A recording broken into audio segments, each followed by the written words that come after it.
Hey, quanto tiempo?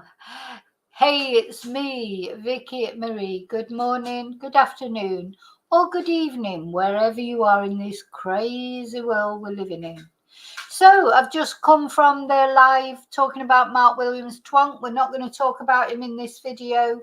For this video, we're going to talk about the trial of Sara Sharif's parents and her uncle. Well, her father, her stepmother, and her uncle, and the latest developments that have come out today in the trial today.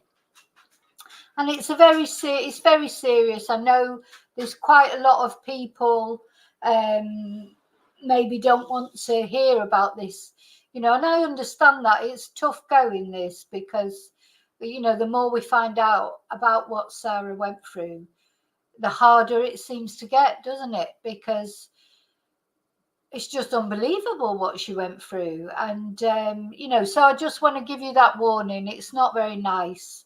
Nothing nice is going to come out in this trial, is it? There's not going to be any good news.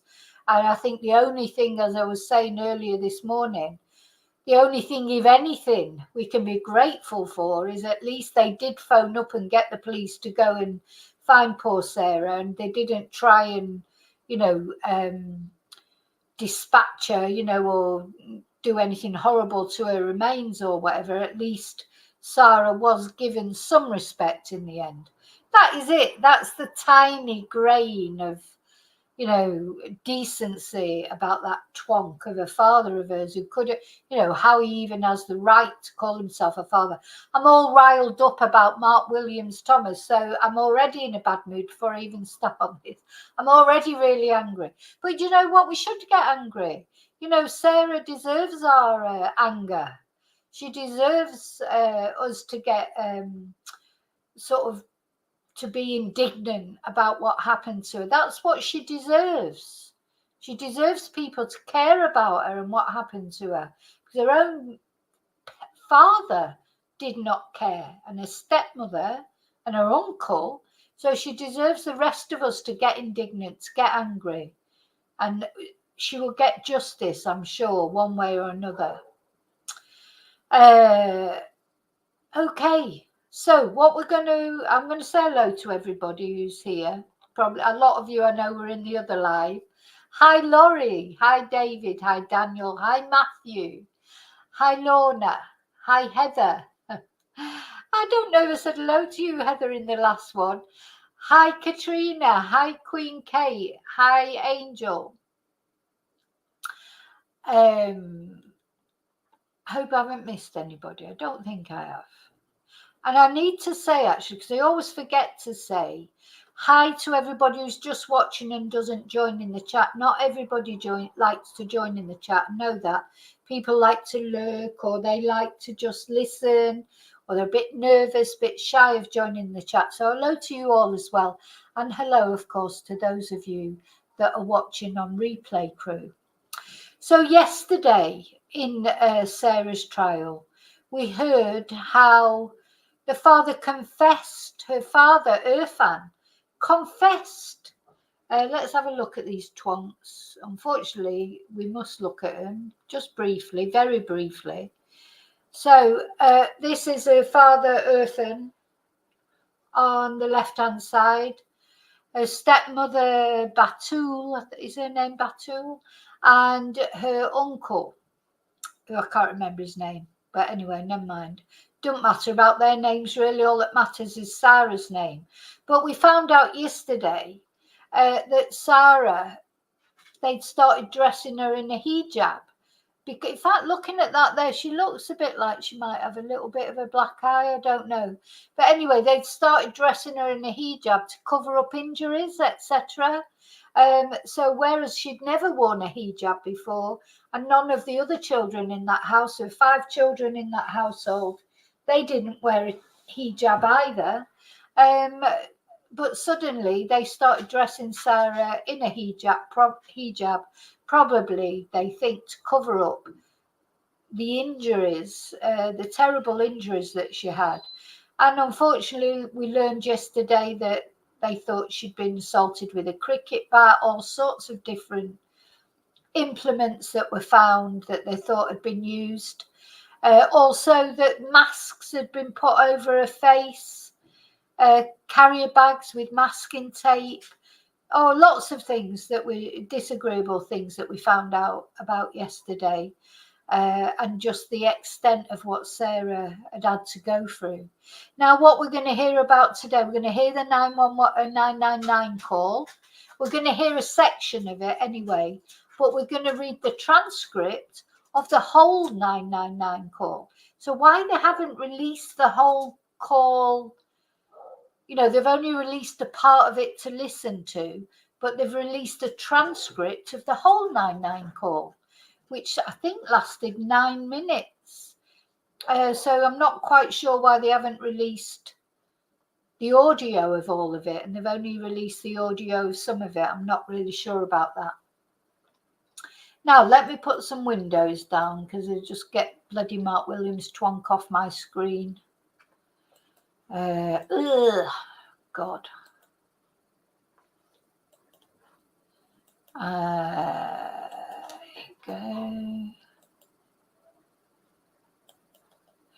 Okay. So we're going to Sky News. We're going to watch an article and a video from Sky News, which is going to tell us about the 911. I keep calling it a 911 call. That's because I do American cases as well. Hi, Outbod. And anyone else that I might have missed. And Kelly. Hi, Kelly. Don't start barking. Don't start barking. Okay.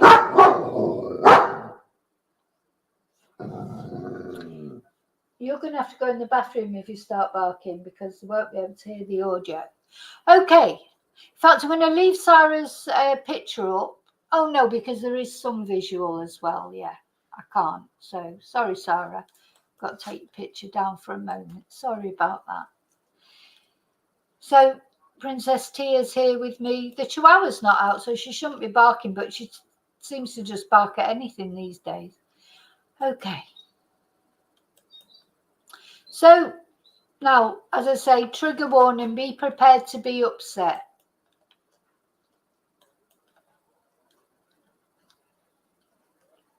Behind Sara's smile concealed a grim reality.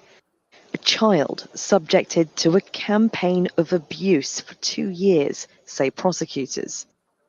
Today, the court heard her father's call to the police from Pakistan. Look at these two. You know, like what?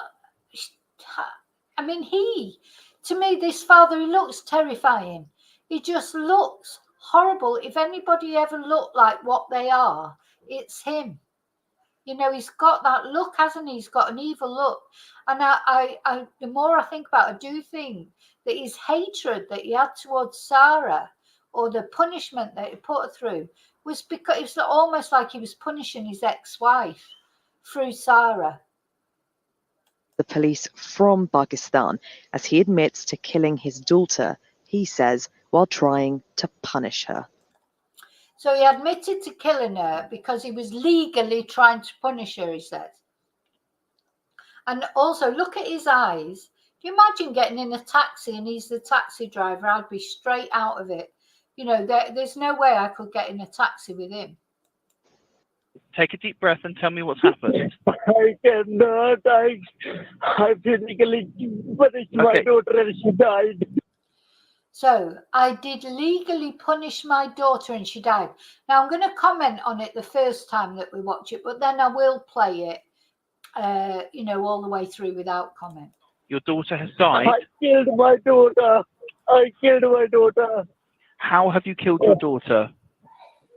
I beat her up. It wasn't my intention to kill her, but I beat her up too much.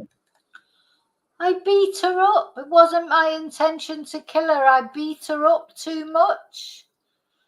Now, he's crying there. But just unbelievable, isn't it? I beat her up. I didn't mean to kill her, but I beat her up too much. And anyway, I thought he couldn't speak English. I knew he could speak English. I knew that he could speak English, this guy. Of course he can speak English. He was married to a Polish woman. What were they talking? Urdu? No, they weren't talking in Polish, were they? So it was obvious that he spoke English. He's one of them. He knows English when it suits him, and he doesn't know it when it doesn't suit him. Urfan also left a note next to Sara's body.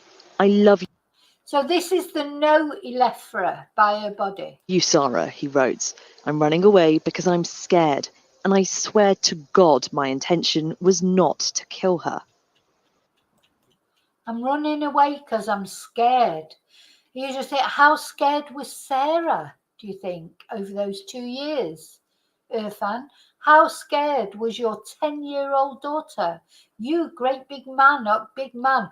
I bet he's got a button mushroom. I bet he's definitely got a button mushroom. Because what man attacks their own 10-year-old daughter? You know, not even in just one fit of rage, but over a 2-year period, systematic beatings, punishing her because she was naughty with cricket bats and masks. What sort of a man is that? Calls himself a man? The court heard that Sara's home in Woking, a place that should have been her sanctuary, was anything but. A neighbour told police she had heard a single high-pitched scream days before Sara's death. I'm pissed off with the neighbours as well, to be honest, because now that the neighbours have come out and they often heard these noises and heard people being smacked and, not just once again, but over and over again. All it took was an anonymous phone call. They could have gone to the police anonymously. I'm a bit peed off. I know it's not their fault. I know it isn't, and I'll get over it. But I'm a bit peed off with the neighbours because I feel like just one person that could have maybe attracted attention to this situation. Nobody did. Now, having said that, we know the social services were involved, though we don't know the extent yet. I believe the school did point out the fact that they saw her with a black eye. Maybe efforts were made, but you just feel like she's been let down so much because this is something that happened after 2 years. It wasn't like an instant thing, like sometimes things happen in the heat of a moment and you can't. But over a 2-year period, you do feel like something could have been done and Sarah could have been saved. Others heard screams, smacking and crying. Yeah. At school, teachers noticed bruising on her chin and under her eye, and that Sara would use her hijab to hide her face. The prosecution's allegation that Sara began to wear the hijab to conceal her injury. She reminds me so much of Madeline Soto because she's always smiling, isn't she? Where do these smiles come from? How can they manage to put a smile on their face? Madeline Soto, every photo you see of her, she's smiling. And look what she was going through. And though I don't think she was receiving the violence that Sara was receiving. Shush. Shush, or I'm going to put you in the bathroom. No, you can't bark through this. No. So, was, hopefully, Madeline didn't receive the violence that Sara received. I hope it doesn't come out that Sara was receiving any other sort of abuse. We don't know that if she was receiving sex abuse or not. Let's hope not. But having said that, what the abuse she was receiving is enough. Injuries. Here at the Old Bailey, the jury heard some harrowing details about Sara's abuse. This included traces of blood in the kitchen, on a vacuum cleaner, and even on a cricket bat. The police also said that they found potential weapons with Sara's DNA on it. This included a rolling pin and also the buckle of a belt recovered from a children's Wendy house in the garden. Police! The first police officer on the scene also gave evidence. So this is when the police arrived. So he'd phoned 999, told them where he was, and we're going to hear I'm going to read out the whole transcript of that 999 call, but they've only released the snippet of the audio. And so, of course, the police went round, and this is when they broke into the house. Telling the court he found Sara's body left on a bunk bed with bruising on her face and little finger. Charged with her murder and causing or allowing her death, her father, Urfans Sharif, her stepmother, Binish Batur, and her uncle, Faisal Shahzad Malik. All three deny the charges against them. Today's evidence, the first real glimpse into the brutal final weeks of this 10-year-old girl. Saba Chowdhury, Sky News at the Old Bailey. Okay, I'm going to play that again from the beginning. I'm not going to comment this time.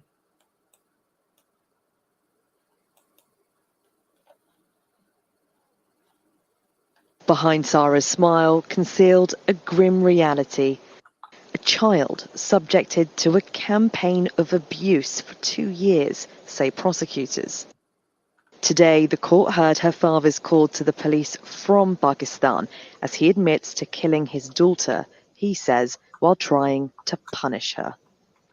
Take a deep breath and tell me what's happened. I cannot. I physically punished my daughter and she died. Your daughter has died? I killed my daughter. How have you killed your daughter?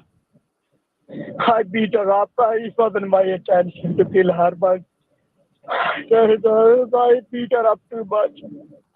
Urfan also left a note next to Sara's body. "I love you, Sara," he wrote. "I'm running away because I'm scared, and I swear to God my intention was not to kill her." The court heard that Sara's home in Woking, a place that should have been her sanctuary, was anything but. A neighbour told police she had heard a single high-pitched scream days before Sara's death. Others heard screams, smacking and crying. At school, teachers noticed bruising on her chin and under her eye, and that Sara would use her hijab to hide her face. The prosecution's allegation that Sara began to wear the hijab to conceal her injuries. Here at the Old Bailey, the jury heard some harrowing details about Sara's abuse. This included traces of blood in the kitchen, on a vacuum cleaner, and even on a cricket bat.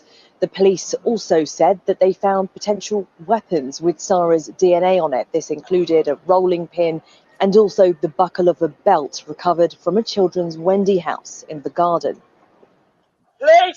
The first police officer on the scene also gave evidence, telling the court he found Sara's body left on a bunk bed with bruising on her face and little finger. Charged with her murder and causing or allowing her death, her father, Urfans Sharif, her stepmother, Binish Batur, and her uncle, Faisal Shahzad Malik. All three deny the charges against them.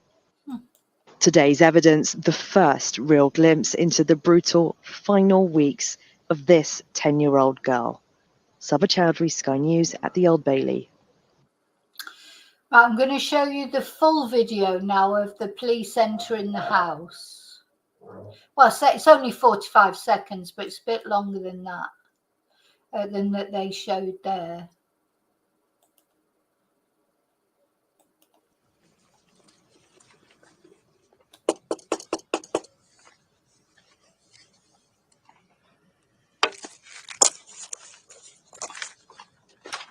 Police!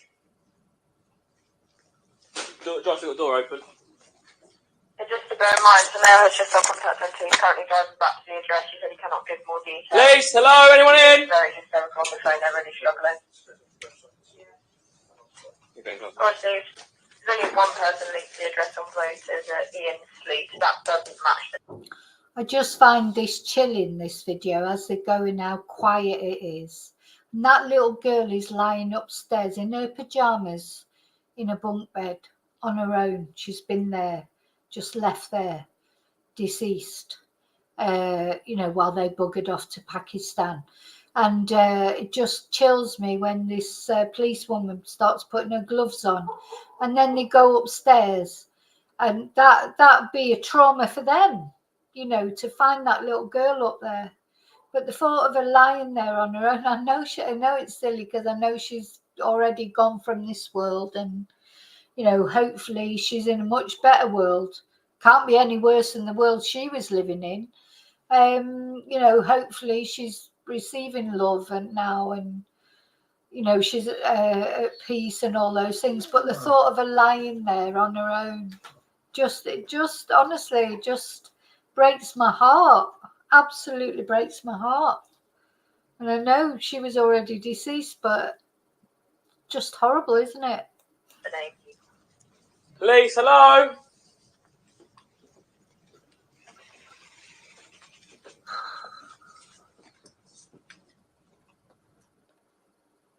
Let's just watch that one more time again.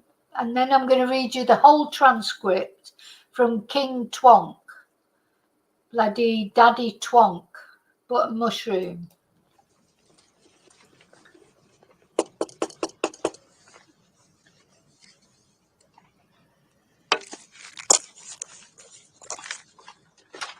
Police!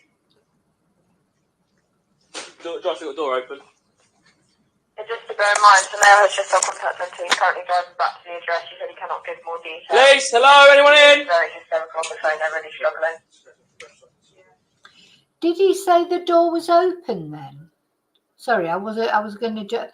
I'm sure the door. They didn't seem to have to break in, did they? It seems like they left the door open, or unlocked anyway. Right, so there's only one person linked to the address on voters, Ian Sleep. That doesn't match the name. Police, hello?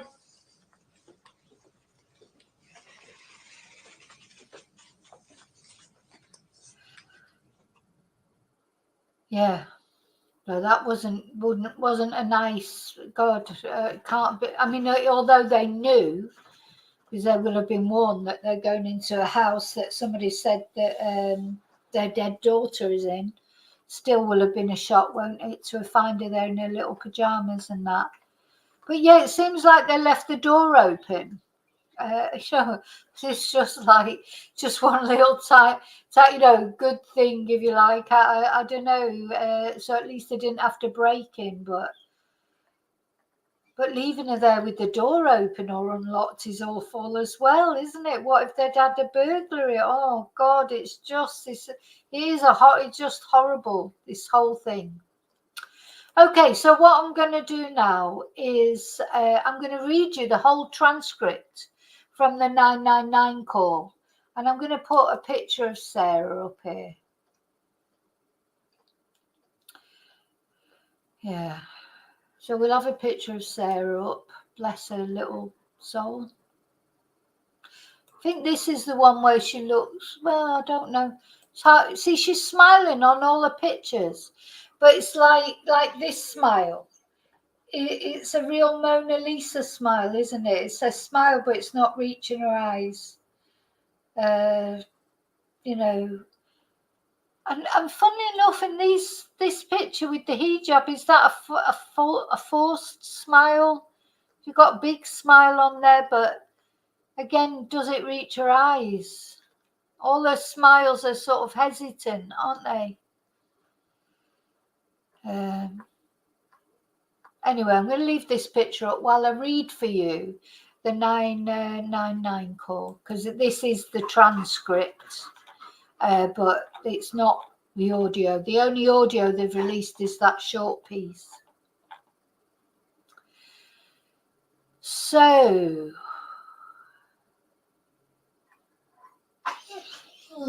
the jurors were played a recording of the 8.5-minute phone call that Urfan made to the police, non-emergency 101 number, and he made this phone call on 2:47 a.m.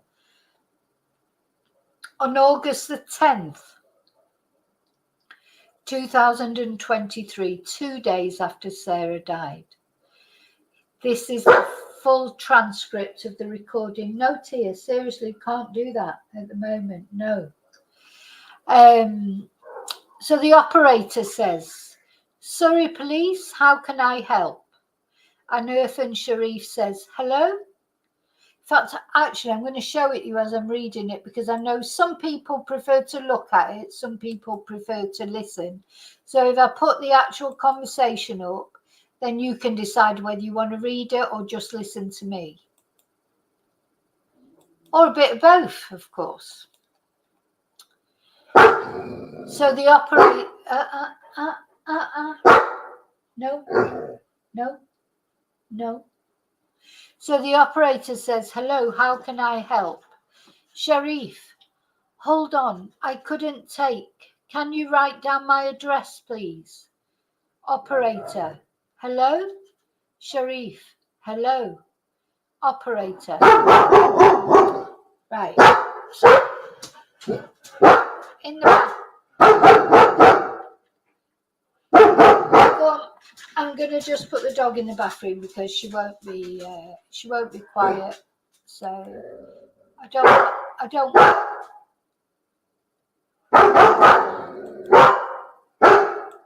don't want this to be interrupted because it's important, so she'll have to be in the bathroom quiet.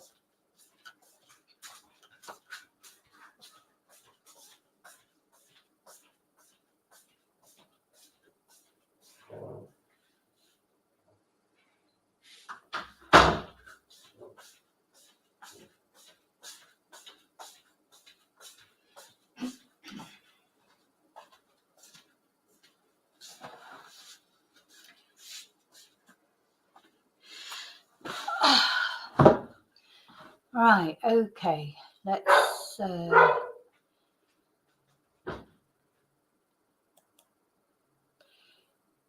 start again.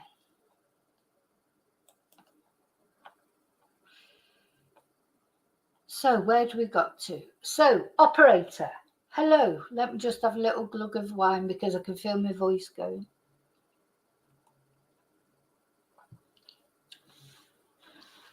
Sharif, hello. Operator, yes, hello, is everything okay? Sharif, hello, can you... Inaudible. Nothing is okay. Can you write down my address, please? Operator, I don't understand what you're saying. Sharif, can you write down my address, please? Operator, okay. What's your postcode? Sharif, GU21. Operator, yeah. Sharif, 4TQ. Operator, Tango, Quebec. Sharif, inaudible. Operator, okay, what's happened? Sharif, Hammond. Operator, what number? Sharif, Ham. Operator, what number? What number? Sharif, number 6. Operator, okay.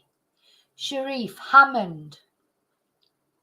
Now, I would imagine that Urfan is very, we heard him on that bit of the audio that we did hear. He was very agitated, wasn't he? So it probably took them a while to calm him down. Operator, take a deep breath. Sharif, road. Operator, take a deep breath and tell me what's happened. Sharif, I cannot. I did legally punish. I don't know where he's getting this from, this legally punish. There's nothing legal about hitting your child with a cricket bat. I mean, what are the laws in England at the moment or in the UK? Is smacking completely banned? Or is there, I thought smacking was completely banned. Maybe somebody will be able to tell me. Is smacking completely banned? Hi, Wesley. Does anyone know what the laws are in the UK for smacking? Because he repeats this quite often. I don't know who he's trying to convince. I did legally punish. Operator, okay. Sharif, my daughter, and she died. I left the home in a panic. God, she's all inaudible. Operator, I need you to take a breath because I cannot understand what you're saying. Okay? Your daughter has died? Sharif, I killed my daughter. I killed my daughter. I'm just wondering how he's going to get out of this now, because of course now he's saying that he only said that to that actually it was the stepmother that did it, and he only said that to cover up for her. But I mean, you know, that's not going to wash, is it? Operator, okay. I bet the operator was thinking, oh my God. You know, because it won't be often that somebody rings up and says they've killed their daughter. Sharif, hello? Operator, yes, hello. Sharif, I get you go to number 6 Hammond Road, please. Operator, okay, don't worry. Sharif, nobody's at home. Hello? Operator, hello, I'm still here. Sharif, sorry. What a weird thing to say. Operator, I'm still here. Sharif, can you get someone there? He left his front door keys under the front mat. So he left his keys so that the police could get in without breaking in. Operator, okay. Sharif, oh, my daughter's dead. I panicked and left home. Operator, who's killed your daughter? Sharif, it's me. Operator, okay. Sharif, her dada. So is that what she called him? Dada? He can't call himself a father or a dada or anything. He's not a father. Operator, how? Sharif, oh God, I've been bitten. Sorry, I've been bitten by a mosquito. Need my Savlon in a minute. How? Sharif said, I think she was naughty after she just died. I wonder if Sara just, you know, a little body, she just gave up. Probably. He was probably what he said. He was probably, you know, doing what he's been doing for 2 years. You know, maybe not doing anything worse than he'd been doing all that time. And maybe a little body, she just thought, oh, stuff this, and she just gave up, probably, didn't she? Operator,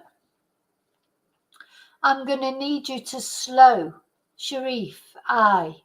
Operator, down, okay? How have you killed your daughter? Sharif, I beat her up. It wasn't my intention to kill her, but I beat her up too much. Operator, okay, where is your daughter now? Sharif, she's number 6. Operator, okay, Hammond Road. Operator, where are you? Sharif, I've left the property. I'm going to come back. Now, he's in Pakistan, don't forget. He's not only left the property, he's left the bloody country. But he doesn't want to tell the operator this. All the way through this, he doesn't want to say that he's actually left the country.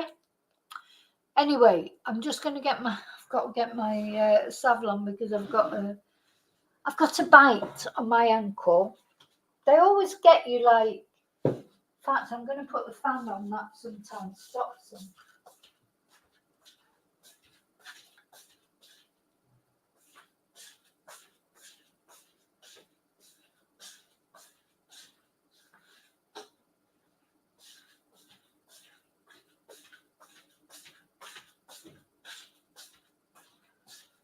Oh, gosh.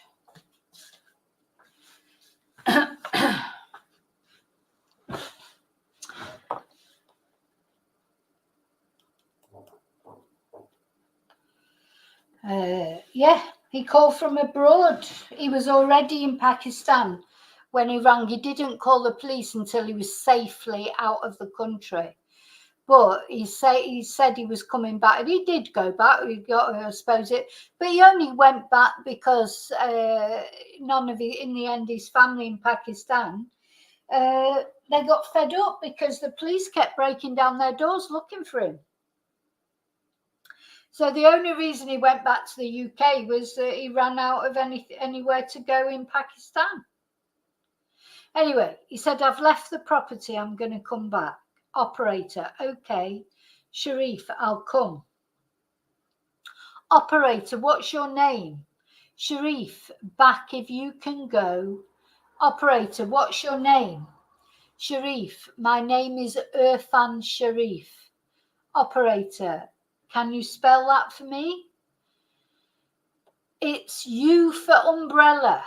Operator, R for Romeo, Sharif says. Operator, yeah. Sharif says F for Freddy, A for Alpha, and N for November. The operator says, sorry, U, R, and Sharif says FAN. Operator, okay, second name, please.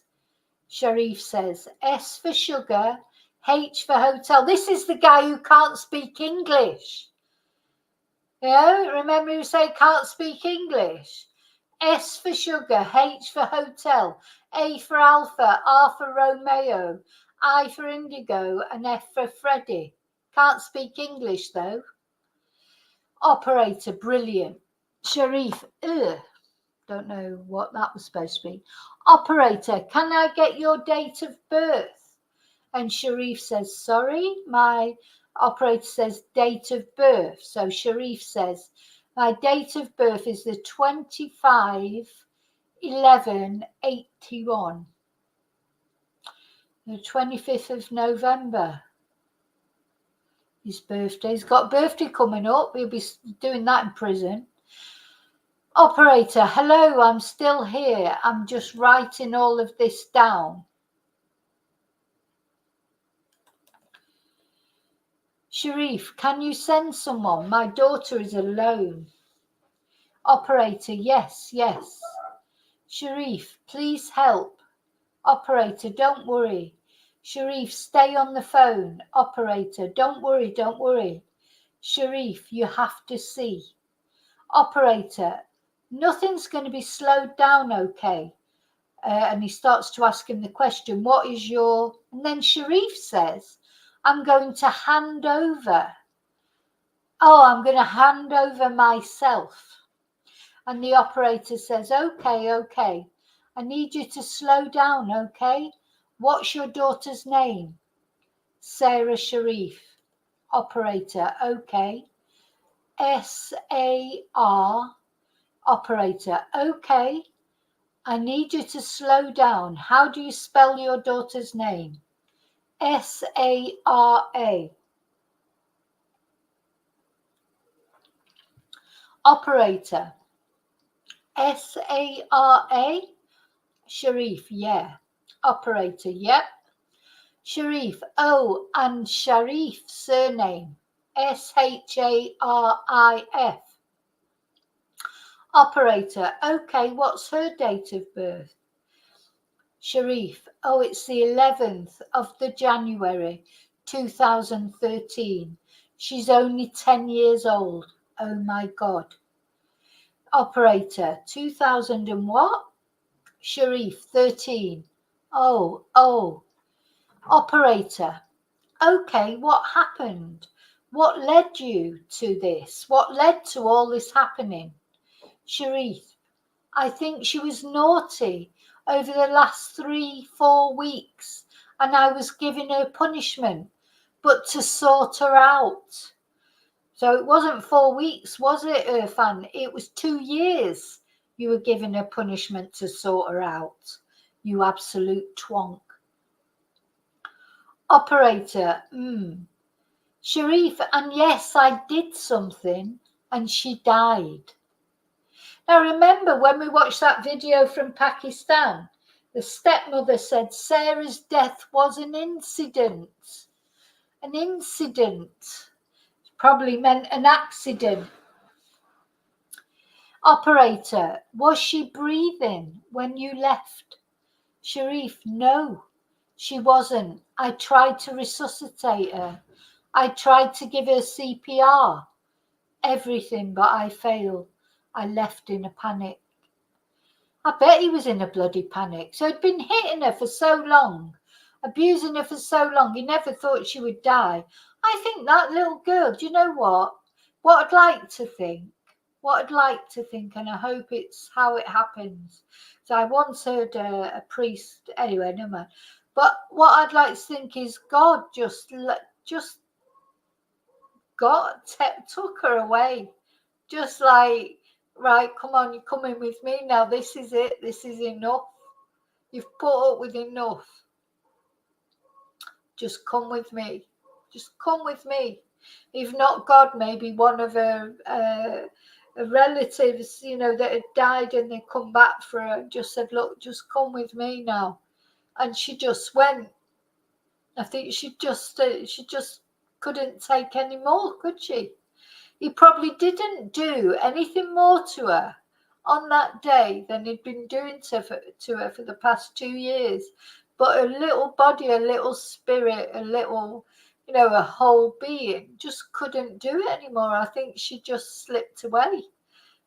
Or someone came to get her and take her, held their hand out to her, I hope so.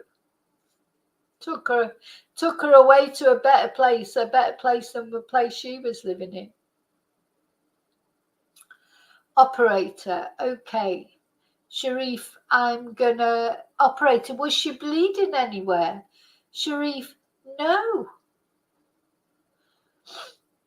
So that's it. So what had he done to her that she wasn't bleeding, but she died, I think she just gave up the ghost, that expression. Literally gave up the ghost, just had enough. Operator, okay. Sharif, she's dead, I'm telling you. Operator, what injuries did she sustain? How long ago? How long ago was this? How long ago? And Sharif says, sorry. And the operator says, when did this happen? Sharif sort of says this garbled thing. Operator, I need you to listen to me, okay? When did this happen? And Sharif said, it's about 36 hours ago. 36 hours ago. I bet that operator couldn't believe what he was hearing. He's phoning up 36 hours later. There may have been, something that they could have done. If he would have phoned the ambulance immediately, there may have been, if the ambulance got there quick enough, they may have been able to do something, might they? But he waited 36 hours. 36 hours. I bet that the operator sounds, well, I say sound surprised, we haven't got the audio, but it feels to me that maybe the operator was surprised. Because he says, but I left, and the operator goes, this happened 36 hours ago? And Sharif said, this first true thing that he said, yes, I'm a cruel father. No shit, Sherlock. Little bit of a cruel father. Little bit. I'm going to come back. And the operator says, where are you right now? And he says, now he doesn't ever say he's in Pakistan, by the way. He says, where are you right now? And Sharif says, I'm not alone. I'm going to come back.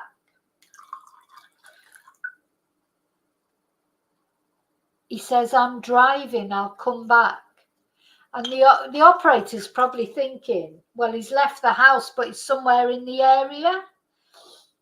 So the operator says, okay, what is your registration number? And Sharif says, I feel hurt. What does it mean, I feel hurt?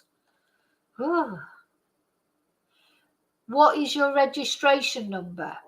So then Sharif starts to tell him that, in fact, he starts to tell him he's left his car there, but then he starts to give him the registration number. Here's the guy again who doesn't speak English, but he knows all of the bloody, I suppose because of being a taxi driver, he knows all the, whatever they call it, this alphabet thing. So Arthur Romeo, 57, Freddie, Victor, Charlie. The operator says, what sort of car is it? He says, it's a BMW X5. I left it at Heathrow car park, Terminal 3 on the top floor. This is the guy again. He doesn't speak English. Can't speak English. Liar. Operator says, sorry, what was that? And Sharif says, my car is at Terminal 3 short stop, short stay car park. And the operator says, so it is, you know, to be fair, the operator should have clicked that when he said he'd left his car at Heathrow car park, that he's probably not still in the country. But he says to him, what car are you in right now if you're not driving your car? And Sharif said, I'm in someone else's car. Please, I'll come back. Could you please send someone there? Now, I'm presuming that Urfan is Muslim. That's where the hijab is it? If the hijab is a Muslim. Now, I don't think, you know, he should be wary for his soul because, you know, in the Muslim religion, you know, like any religion, anyone who's religious in any way, shape or form, who's murdered their child, you know, that's not something that's, you know, a good, he must be in peril for his soul, whatever religion he is. So he says, the operator says, don't worry. And he says, my daughter is alone. And the operator says, we are already deployed. This is not slowing anything down. Whose car are you in? So he's obviously trying to establish which car he's in, because I think this operator still hasn't realised that Urfan is not even in the country. He says, I'm in someone else's car. And he repeats, whose car are you in though? In someone else's car. Please, I'll come. And the operator says, okay. And Sharif says, I'll come back. The operator says, do you? I don't know what he's going to say there. And Sharif says, I'll something myself. The operator says, is anyone else at the home with your daughter? And Sharif says, no one's at home. Now, was just me, he says there, was just me. So he's trying to just take all the blame on himself there. No one is at home. Operator, okay, do you know the re? I don't know what that was going to be. Sharif says, could you please? The operator says, yes, don't worry. We're already sending officers on the way. Do you know the registration for the car that you're driving? And Sharif says, no. And the operator asks again, whose car is it? And Sharif says, I'm not around. Could you please go there? I get back to you soon. I hand myself over. I come to Woking police station. So he's offering to hand himself over, but it was quite a while before he did come back.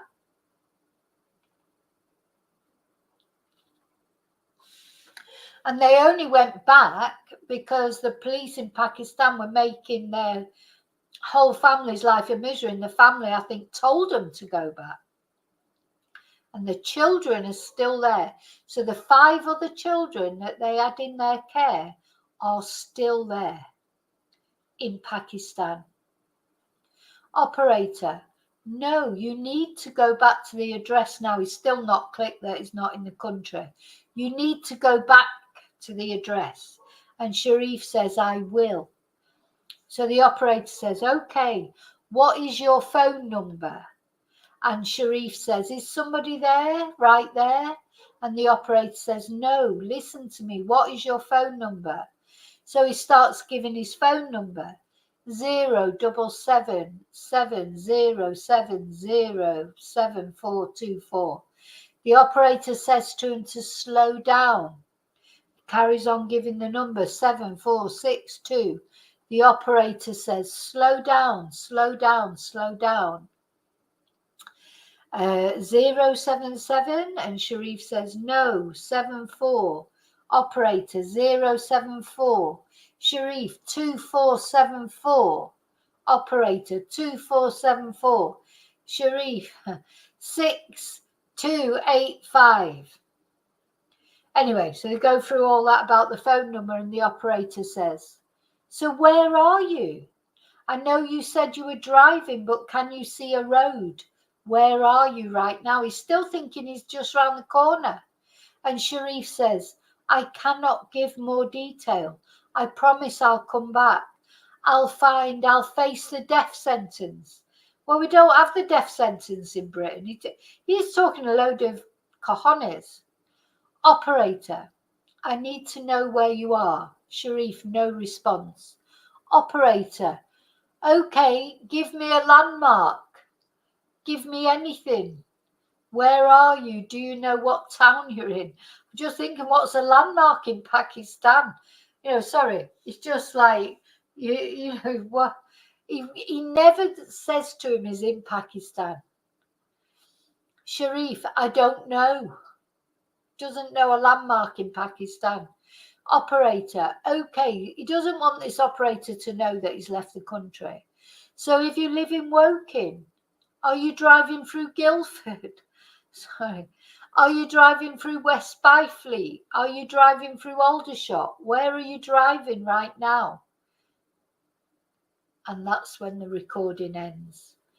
Now, I'm presuming the recording ends because Urfan puts the phone down. I don't think the operator would have put the phone down, would he? But I think the operator maybe, obviously the clue was when he said that his car was at Heathrow, when he said his car was a BMW X5 and he left it at Heathrow car park, Terminal 3 on the top floor, maybe you should have realised then, really, the operator, that this guy had left the country. But then how would he know? How would he know?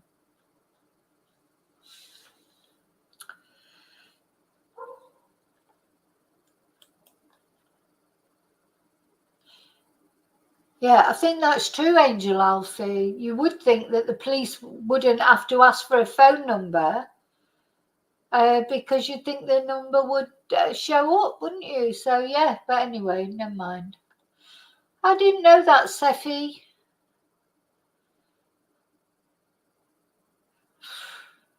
No, that's not very nice, is it? But you've got to say, people, there'll be, most Muslims don't do things like that. There'll be some, do you think that Christians don't inflict beatings on their children? Of course they do. There's bad people in every religion, in every, we've got the expression, don't forget, spare the rod. What is it? Spare the rod, save the child. What's the expression? Spare the rod, save the child, is it? Or something? The expressions we've got in English, in Christian English. Oh, believe me, like children should be seen and not heard. I've told that expression to Spanish people. They can't get over that. They're like, what? What do you mean children should be seen and not heard? That you won't get that expression in Spain, to go, oh my God, they encourage children to be noisy in Spain. It's like the noisier the better. As you know, if you watch my channel on a regular basis, you'll know they're out there bloody screaming, shouting, blowing whistles. Oh, you name it. They do it. So, Britain hasn't got a good reputation of being good to children, kind to children. Do you know that? Great Britain has got a reputation of being cruel to children. Of course, they were up the chimneys not that long ago, working. And then, of course, there are lots of child abusers who are not Muslims, you know, like Baby P. That family was not. There's loads of them. So, you know, I don't like generalizing about religions and about, that anyone has a more of a propensity to be horrible to children than others. I think probably most Muslim people love their children, you know, just like most Christian people do. But you'll always get twonks everywhere, in every walk of life. You'll get horrible people. And I don't think it's got anything to do with religion, to be honest. I think what it's got to do with is if someone's bad, they're bad. It doesn't matter who they are, where they live, what religion they are. They're just twonks. That's my opinion anyway.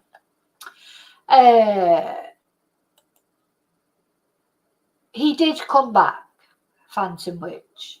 He came back, but they think, I think it was a couple of weeks, wasn't it? A couple of weeks they were still in Pakistan, and they came back.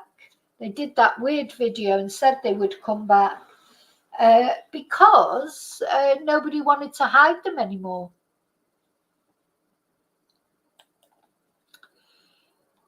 Nobody wanted to hide. Yeah, Fred and Rose West, they weren't Muslims, were they?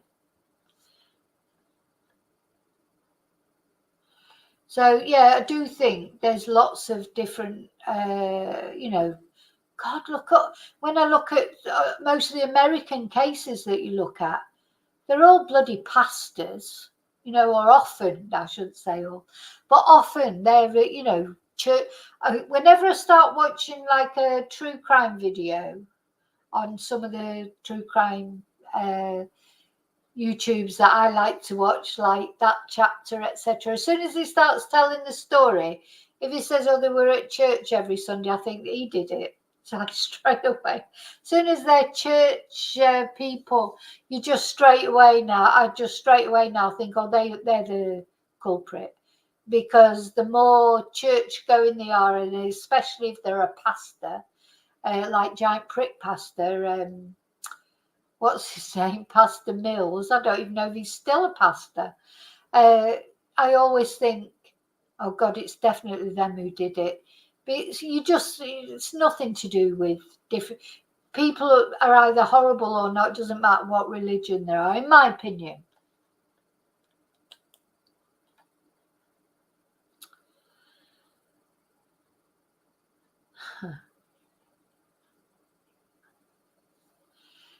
Oh, that's it. Spare the rod, spoil the child, Wesley, yeah.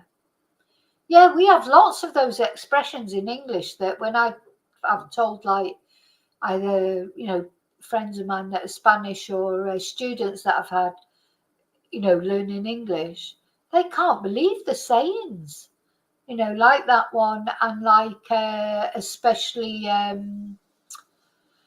that children should be seen and not heard. They're like, what? What do you mean?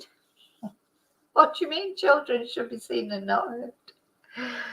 Yeah, I don't think we've got a brilliant reputation for being nice to children.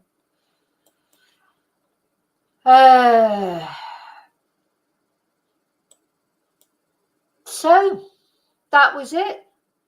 That was the 999 call, and that was the full transcript of the 999 call. And he rang from Pakistan. Now I'm just trying to see if there's any other. I don't think there's anything else. Let me just check.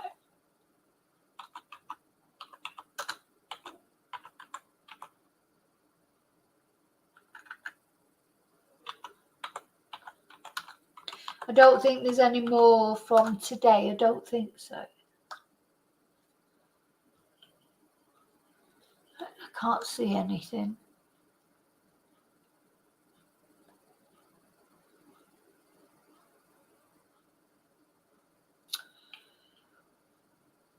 Oh, she had more than 70 injuries. I think we might have talked about that yesterday, but so more than 70 injuries. And a cause of death was given by the pathologist as complications arising from multiple injuries and neglect. Oh, actually, yeah, this is a BBC. You know, we don't like BBC, but let's read the article because it has got some new information that I've not read out before. So, there she is. Oh, look at her lovely little face. She almost looks like a saint on that picture, my God.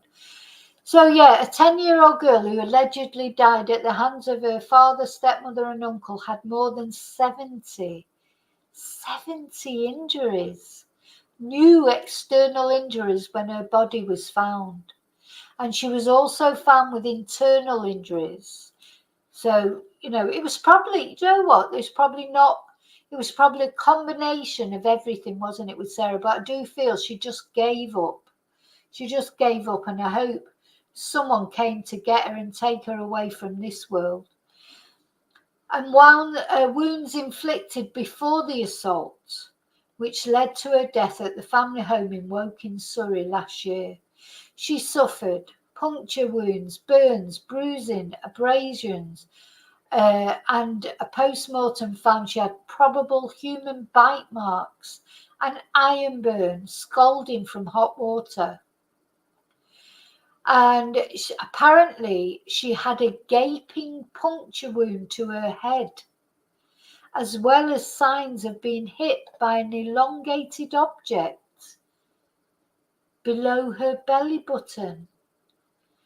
And he also confirmed that Sarah's bruising had indicated there'd been a blunt impact of some description, and so her cause of death was given as complications arising from multiple injuries and neglect. And she also had a number of scars from previous injuries.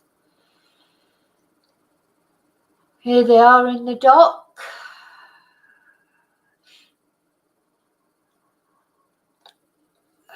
I don't know who's supposed to be on this pit. You can't. So that's the uncle. I presume this is the father. Is this the stepmother? Or is this the stepmother? These pictures are terrible. Yep, she was hooded, burned and beaten. 11 fractures to her spine. Burns to her buttocks, caused by domestic iron, and signs of a traumatic brain injury.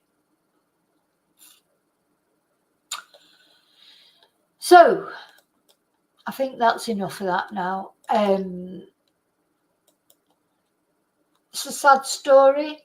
There's more to come out, obviously. I hope it's bad enough, you know, the abuse that she's suffered. I just hope there's not going to be any sex abuse coming up in this trial.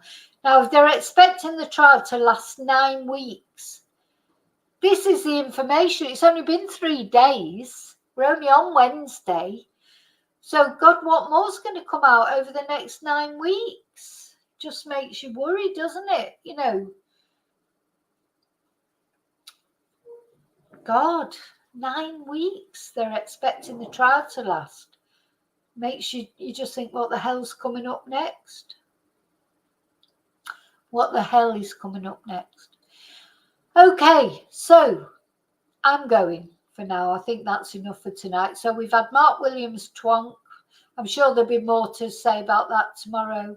Maybe he'll come on and say more, or maybe Debbie will come on and say more. Now, something else. So today I've also got more news or more information about the case of Amanda, who was found in the freezer in Colorado.